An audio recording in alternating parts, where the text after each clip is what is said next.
Live from WRAL News Headquarters in Raleigh, your number one source for local news. WRAL News, coverage you can count on. Severe storms and ferocious heat. This is a WRAL Weather Alert Day, and so is tomorrow. Thank you for joining us. I'm Eric Miller. Storms could continue popping up this evening, and they have already done some damage out there. Firefighters say a lightning strike may be responsible for a house catching fire in Wake County. And tomorrow will be another day with some dangerous heat. We've got team coverage tonight from our Severe Weather Center. Let's begin with meteorologist Grant Skinner. Grant. Yeah, still tracking showers and storms across the area. I want to zoom in on the strongest storm right now. This is over portions of Person County and northern parts of Orange County. A flash flood warning now in place for some of those spots. Just to the southwest of Roxborough is where we're seeing the most lightning and the heaviest downpours. And you can see kind of zooming in on some of these spots. Kate's seeing these storms now. Hurdle Mills, Allen's Level seeing these storms. They're working slowly to the east into southeastern parts of Person County. A flash flood warning is in place for Person and Orange counties and points to the west over Guilford and also parts of Alamance County as well. That's so 8:45 p.m. Some areas have seen anywhere from 1.5 inches to around 1.5 inches to around 2.5 inches for a few spots, maybe some isolated higher amounts across portions of that area. More storms to the south and east, just south of Bailey, seeing a downpour there. Zebulon seeing a shower just to the north of you. Rollsville, a couple just to your east and southeast, but mainly just some light showers now in Zebulon and to the north. We've been tracking some strong storms over Lake Gaston and making their way north and east into parts of southern Virginia. A severe thunderstorm warning was in place. It was just allowed to expire, but we could see additional strong storms over the next little while. A severe thunderstorm watch remains in place through 10 p.m. this evening. Scattered wind gusts up to 65 miles per hour are possible. Another WRAL weather alert day tomorrow for a heat advisory. I'll break down how long that lasts coming up. Grant, thank you very much. To that breaking news now. This afternoon, a lightning strike hit a home in Wake Forest. WRAL's Allie Cadlabar is there where fire crews are currently trying to clean up after tackling this problem. Allie. Yes, Eric, just in the past hour, we've seen a massive response from fire crews, and we can see now it went from about 10 fire trucks out here now down to 3. But you can see some of that damage from this lightning strike. You can kind of see exactly where it struck this home right here on in Wake Forest. Now, we want to take you to earlier. This was around 3:30 this afternoon. This is video shared with us by a neighbor when fire crews showed up. You can see multiple firefighters on the roof of this home using a ladder truck. They put out the fire, which spread to the attic and the second floor. The battalion chief on the scene tells me 2 adults were home, but they were able to get out and they were not hurt. It all turned into a house fire as well. So the residents again got out. Their home is damaged right now, as you can see. There is severe damage to that attic part and the second floor as well. I did speak with some neighbors who told me that they have well water, so they were curious why these firefighters or how these firefighters were tackling this fire. Well, they said they had to use a hydrant up the road. Luckily, they were able to tackle this fire quickly and swiftly. And of course, we're going to keep you guys updated. Reporting in Wake Forest, Allie Cadlabar, WRAL News. Yeah, we know you'll stay on top of it, Allie. Thank you very much. And with another heat advisory issued for tomorrow, it's a good time to remind people about the dangers of hot cars. On average, about 37 children die each year in the U.S. from heat stroke after being left in a hot car. A child's body temperature rises 3 to 5 times faster than an adult's.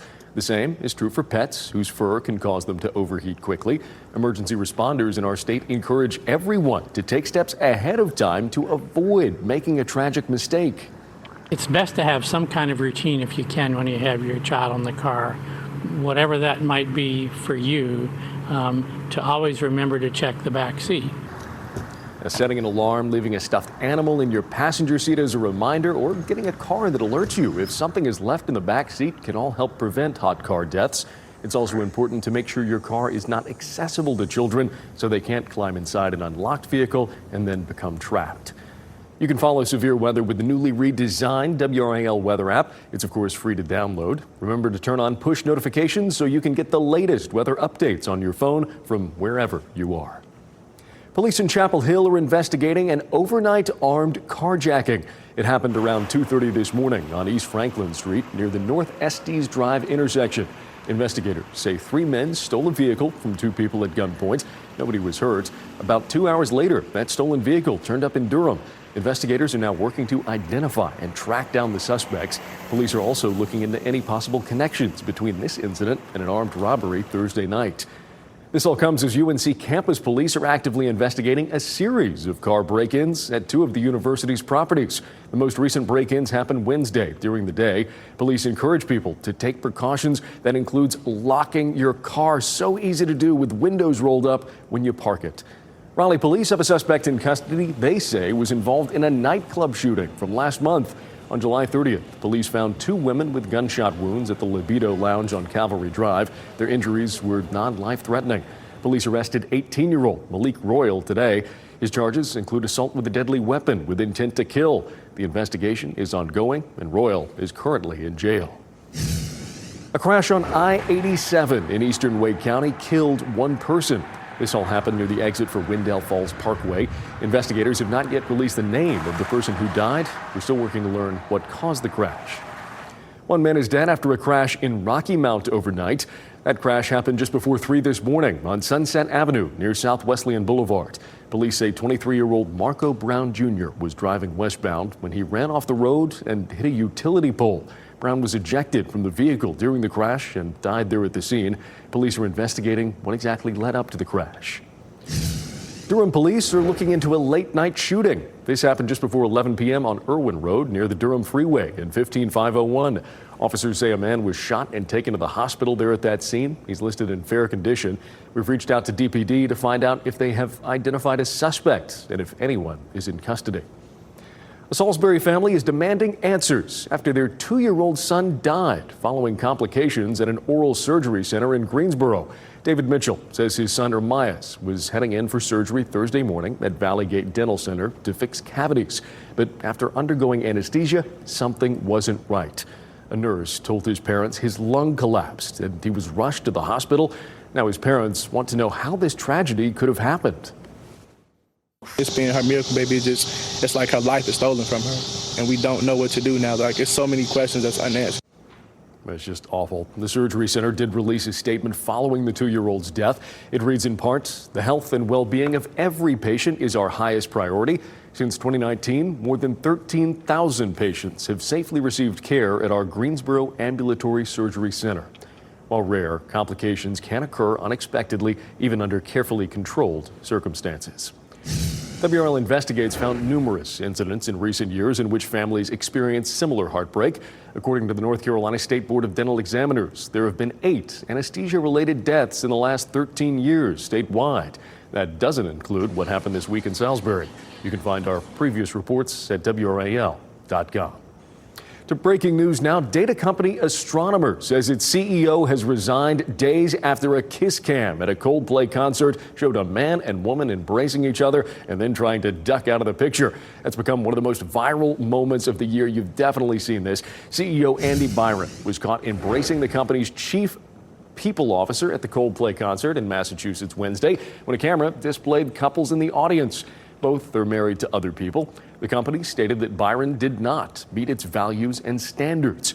Most concert venues warn attendees they might be on camera at some point during a show.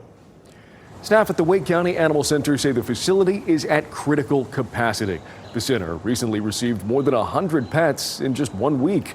To ease overcrowding, adoption fees are now being waived through August. WRAL's Flynn Snyder talked with the shelter staff about the influx of animals and what can be done to stop it. Wake County Animal Center staff hope they never see rescue dog Tucker again.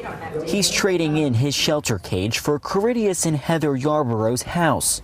He's like a high energy player, but he's also, kind of low energy when it's time to chill out. Comfort for this canine. But still remaining are nearly 250 other dogs and puppies, plus nearly 300 cats and kittens. A familiar situation that staff say is pushing this facility to the brink. We just cannot accommodate the influx of all these animals.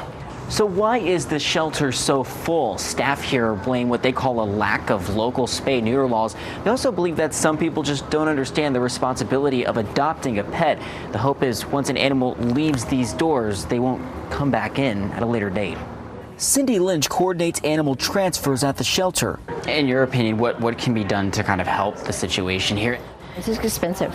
to spay and neuter. And so, you know, if there were more clinics that had low-cost spay and neuter, it would be great to help these families.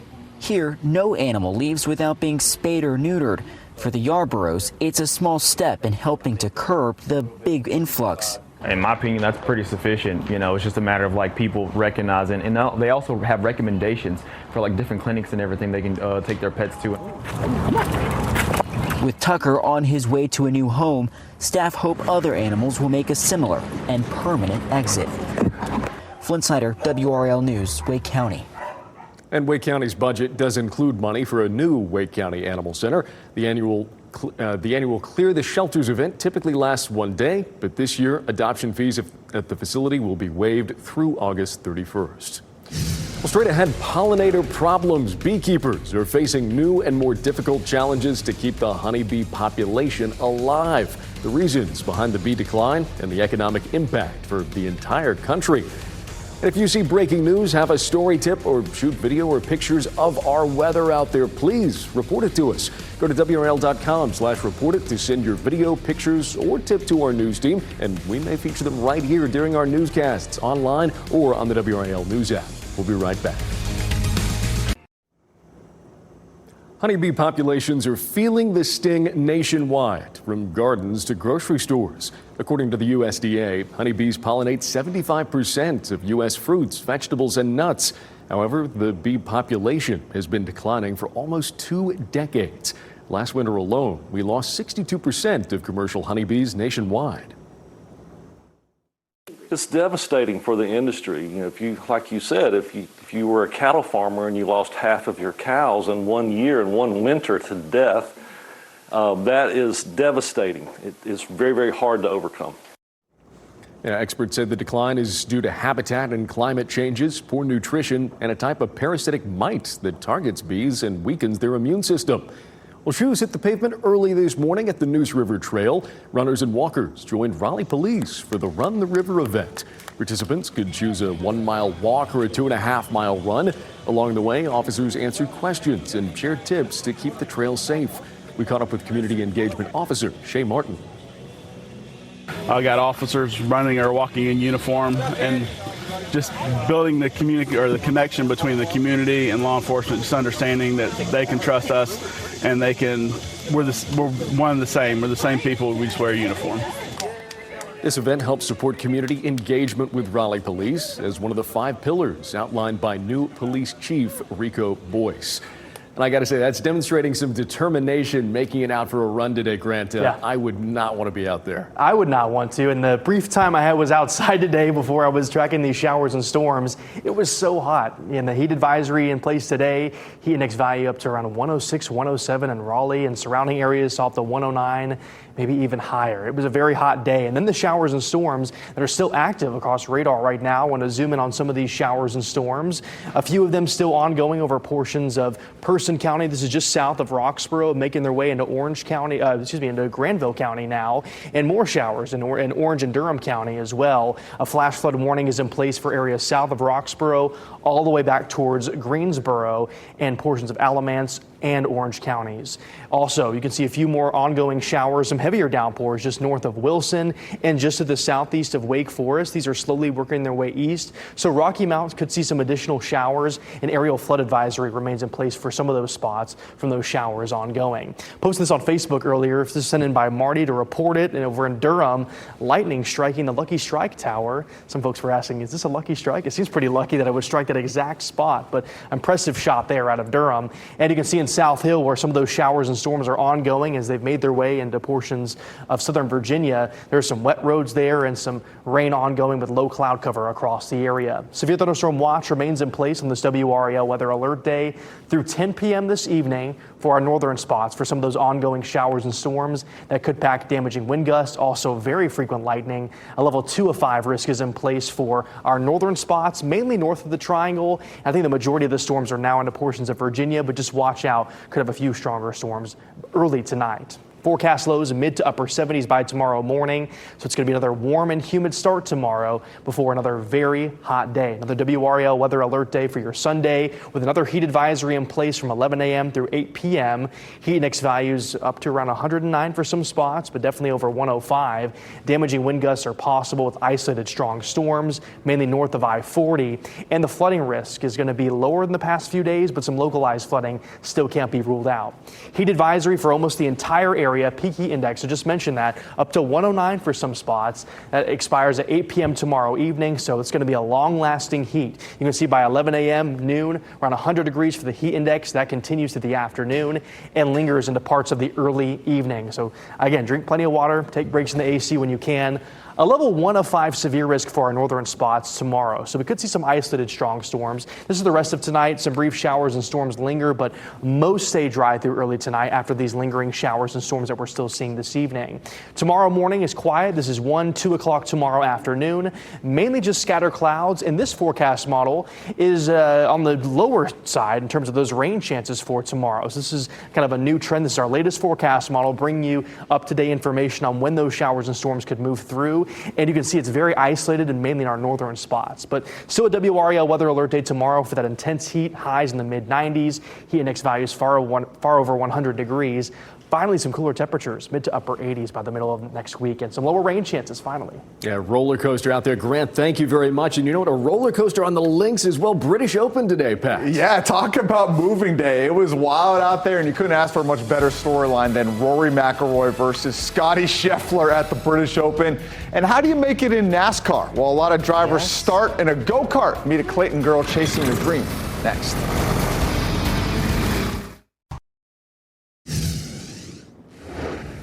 One guy doesn't care about winning, and the other guy cares maybe too much. Hard to drop a better storyline than Scottie Scheffler versus Rory McIlroy at the Open Championship. To Royal Portrush for round 3. About an hour from Rory McIlroy's hometown in Northern Ireland, and you can't tell him winning the Masters wasn't fulfilling. McIlroy putting downhill on 12, and this is like mini golf. For eagle, McIlroy sinks it. 5 under 66, he's tied for 4th, and it's a distant 4th because here's Scheffler from the rough on 12. Just an incredibly difficult save for par there. Scheffler says the joy of winning is fleeting, but he's well on his way to his 4th major championship. 14 under for the tournament. He's got a 4-stroke lead. Most teenagers are playing too many video games. Well, Selena McFadden is living one. The 14-year-old is chasing a NASCAR dream, and she's got her dad in the passenger seat.